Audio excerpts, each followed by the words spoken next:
పోడు భూముల విషయానికి వస్తే అక్కడ ఉన్నటువంటి రైతులకి రైతు భరోసా అసలు అందుతుందని అంటే లేదండి. పోడు భూములలో ఎటువంటి రైతు భరోసా అందట్లేదు.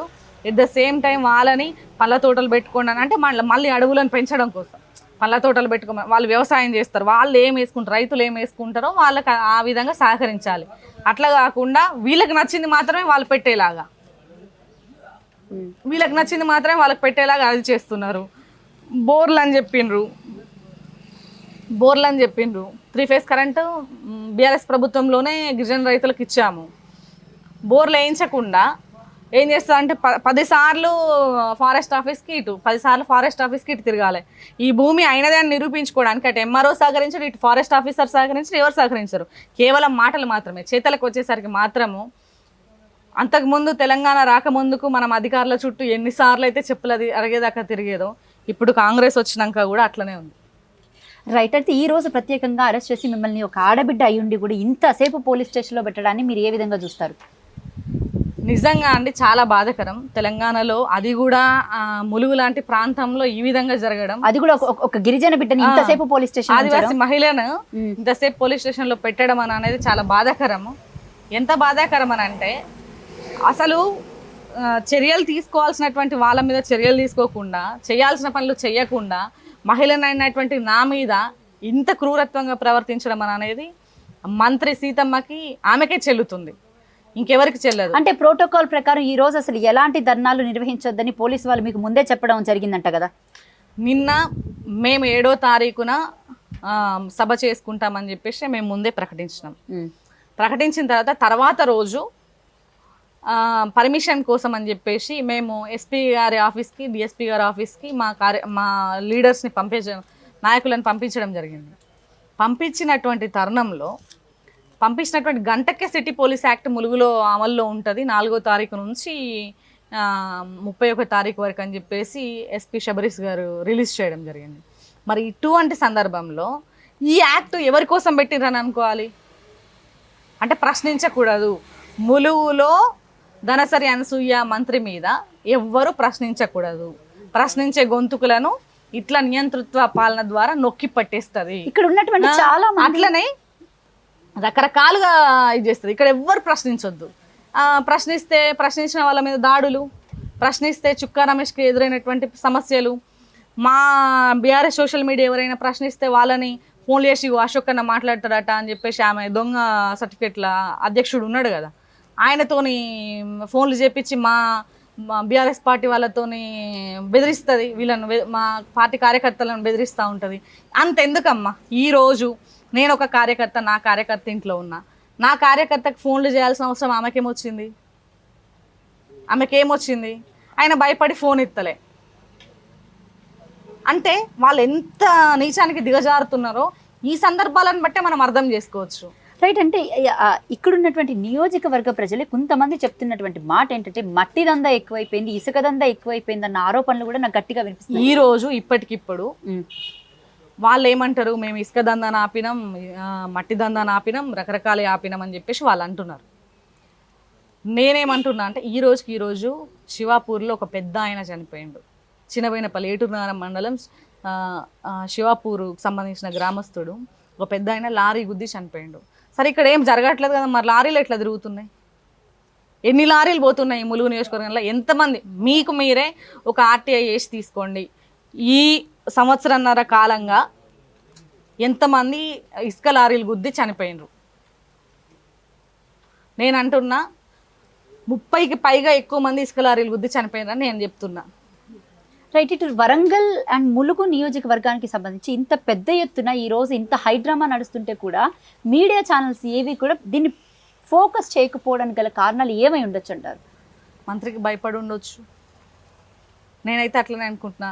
కొంతమంది ధైర్యం చేసి వాళ్ళు ముందటికి వచ్చిండ్రు. అంటే వాళ్ళ మీద కూడా ఎటువంటి దాడులు జరుగుతున్నాయో చూసిండ్రు కదా మీరు కూడా. ఏబిఎన్ అట్లనే సన్నీ అనే జర్నలిస్ట్ వెంకటాపురము అతని మీద దాడి జరిగింది. అట్లనే ఏబిఎన్ ఆంధ్రజ్యోతి రిపోర్టర్ శ్రీకాంత్ రెడ్డి మీద దాడి జరిగింది. ఇప్పుడు ఎవరి ప్రాణమన్నా వాళ్ళకి భయమే ఉంటుంది. ఆ భయంతోనే వీళ్ళని అట్లా ఉంచుతున్నారు అని నేనైతే అనుకుంటున్నా. నిజమేంటిది అని అనేది వాళ్ళు బయటకు వచ్చి చెప్తే తప్పితే మనకు అర్థం కాదు. అంటే ఇంకో మాట కూడా, ఇక్కడ సిటీ పోలీస్ యాక్ట్ అమలు చేసిన తర్వాత నిన్న ఎవరికి పర్మిషన్ లేదని చెప్పారు. ఈరోజు 500 బైకులతోని కాంగ్రెస్ పార్టీ ర్యాలీ తీస్తుంది. మేము శాంతియుత నిరసన తెలియజేస్తాము. శాంతియుత నిరసన తెలియజేసి మేము కలెక్టర్ గారికి వినతి ఇస్తామంటే మాకు పర్మిషన్ ఇవ్వరు. అరెస్ట్ చేసి తీసుకొచ్చి ఇక్కడ పెట్టారు. రైట్. ఫైనల్గా కాంగ్రెస్ పాలన విషయానికి వస్తే ఈ 19 నెలల పాలన గురించి చెప్పాలంటే ఏం చెప్తారు మీరు? అభివృద్ధి సున్నా, అభివృద్ధి అనేది సున్నా అని చెప్తా. ఎందుకు సున్నా అవుద్ది? సున్నానే. ఎలా అవుద్ది సున్నా? మనకి ఎక్కడ కనిపిస్తుంది వాళ్ళు చేసిన పని? ఏం కనిపించలేదు మీకు? అసలు ఎక్కడా లేదు.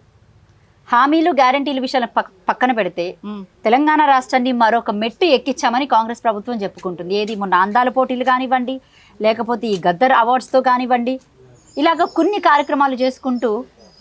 ఇప్పుడు రైతు భరోసా పోయినసారి ఎందుకు ఇవ్వలేదు అంటేనేమో మా దగ్గర పైసలు లేవు.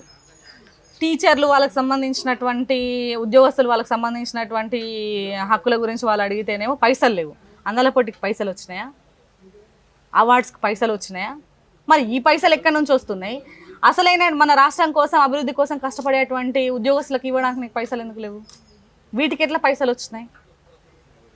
అంటే నీ అవసరం ఉంటే నువ్వు నీ విలాసవంతమైనటువంటి జీవితాన్ని విలాసాలకు నీకు రకరకాల ఇష్టమైన వాటికి నువ్వు ఖర్చు పెడతావు. కానీ ఈ రాష్ట్రం కోసం నిరంతరం కష్టపడేటువంటి వాళ్ళకు మాత్రం నువ్వు పైసలు ఇవ్వవు. ఇదే జరుగుతుంది. అంటే హామీలు గ్యారంటీలు విషయం కూడా పక్కన పెడితే వీళ్ళు ఇది ప్రత్యేకంగా ఇది మేము తెలంగాణలో చేశాము అన్న ఒక్క సందర్భం మీకు ఏమైనా కనిపించిందా కాంగ్రెస్ పార్టీ నుంచి? నాకైతే ఏది ఇది అనిపించలేదు. తెలంగాణ తల్లి మార్పు కానివ్వండి, లేకపోతే తెలంగాణ ఈ చిహ్నాలు అవి మార్చడం, వాటి మీద మీ స్పందన ఏంటి మరి? ఇప్పుడు మన తల్లిని మన తల్లి కాదని ఎవడో చెప్తే మన తల్లి కాకుండా పోతుందా? అంటే ప్రభుత్వాలు మారినప్పుడల్లా ఇలాగ తెలంగాణ తల్లిలు మిగతాన్ని మార్చుకుంటూ పోతే ఏ విధంగా చూడొచ్చు? మనకు ఇప్పుడు తెలంగాణ ఉద్యమం స్టార్ట్ అయిన కాంచెల్లి, నేను ఉద్యమం స్టార్ట్ అయినప్పుడు చిన్నపిల్లని, నేను పెరిగేంత వరకు నేను తెలంగాణ తల్లి ఇంతకుముందు ఎట్లున్నదో అట్లనే చూసిన. ఇవాళ కొత్తగా రేవంత్ రెడ్డి తీసుకొచ్చి ఓ బొమ్మను పెట్టితే తెలంగాణ తల్లి ఈమెనే మీ తల్లి అని చెప్తే నేను చిన్నప్పటి నుంచి నేను పెరిగినటువంటి తల్లిని చూడాలనా? లేకపోతే ఇవాళ కొత్తగా ఎవరు గీమనే మీ తల్లి అట అని అంటే ఆమెను ఎట్లా నేను స్వీకరిస్తా? తెలంగాణ ప్రజలు ఎవరు ఆమెను స్వీకరించరు.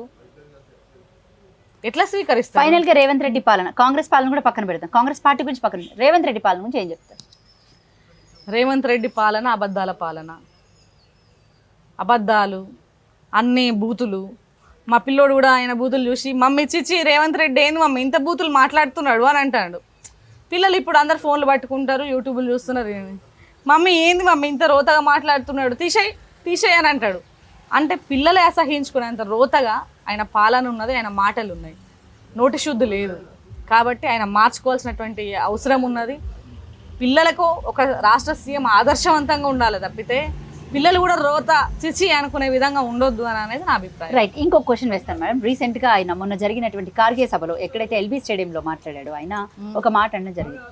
తెలంగాణ రాష్ట్రంలో అసలు ఏ ప్రభుత్వం అంటే కేసీఆర్ రైతులకు మంచి చేసిందా లేదా కాంగ్రెస్ పార్టీ రైతులకు మంచి చేసినా చర్చ పెట్టండి మేము సిద్ధం అని చెప్పేసి అని అన్నారు. దానికి ప్రతి సవాల్గా మొన్న కేటీఆర్ గారు కూడా మేము సిద్ధం అని చెప్పేసి అని అన్నారు. దీని మీద మీ కామెంట్ ఏంటి మేడం? నిజంగా చర్చ పెడితే ఏమవుద్ది? అసలు చర్చకు రాడు అని నేను చెప్తున్నా. రేపు తెలుస్తుందేమో కదా. కంపల్సరీ చెప్తున్నా, మీరు రాసి పెట్టుకోండి. రేపు చర్చకు రేవంత్ రెడ్డి రాడు, 100% రాడు. ఎందుకంటే ఆయన దగ్గర సబ్జెక్ట్ లేదు. ఆయన దగ్గర, రేవంత్ రెడ్డి దగ్గర సబ్జెక్ట్ లేదు కాబట్టి రాడు. ప్రజల్నే అడిగితే తెలిసిపోతుంది కదా, కేసీఆర్ మంచి చేసిండా రైతులకు, రేవంత్ రెడ్డి మంచి చేసిండా అని అనేది ప్రజల్ని అడిగితే తెలిసిపోతుంది. 100% రుణమాఫీ అన్నాడు. ఎక్కడైంది రుణమాఫీ? ఏ ఊరికి పోయినా పోనీ ఇప్పుడు మినిస్టర్ సీతమ్మ ఉన్నది కదా, అమ్మ సొంత ఊరికి పోదాం రుణమాఫీ అయిందేమో, లేకపోతే ప్రత్యర్థినైనటువంటి నా ఊరు ఉంది మా ఊరికి వెళ్దాం రుణమాఫీ 100% అయిందా అని. ఎక్కడైంది రుణమాఫీ? కాలేదు. రైతు భరోసాలు వేశారు. అదే ప్రత్యర్థినటువంటి నా ఊరికి వెళ్దాం, ఆ ఊరికి వెళ్దాం. వెళ్ళినప్పుడు రాళ్ళని, రప్పలని, ఇసుకనని, మీకు తెలియదేముంది, మా నియోజకవర్గం అనేది గుట్టలు, కొండలు, కోనలతోనే ఉన్నటువంటి ప్రాంతం. ఇసుక వరదలు బాగా వచ్చినప్పుడు మా పంట పొలాలు మొత్తం పోతాయి. తినడానికి కూడా మేము ఆధారపడేది ఆ పంట పొలాల మీదనే. తినడానికి కూడా మాకు ఇబ్బంది అవుతుంది. పంట లేనప్పుడు మేము ఎట్లా తింటాం? కూలికి వెళ్తేనే పంట వస్తుంది. మరి ఈ భూమికి కూడా ఇది ఇసుక పోసింది మీకు మీరు వ్యవసాయం చేయట్లేదు అని చెప్పేసి వాళ్ళ పొట్టగొడుతున్నారు, గిరిజనుల పొట్టగొడుతున్నారు, అక్కడటువంటి సామాన్య జనాల పొట్టగొడుతున్నారు. మరి ఇట్లాంటి ప్రభుత్వాన్ని ప్రజలు ఎట్లా మెచ్చుకుంటారండి? మెచ్చుకోరు.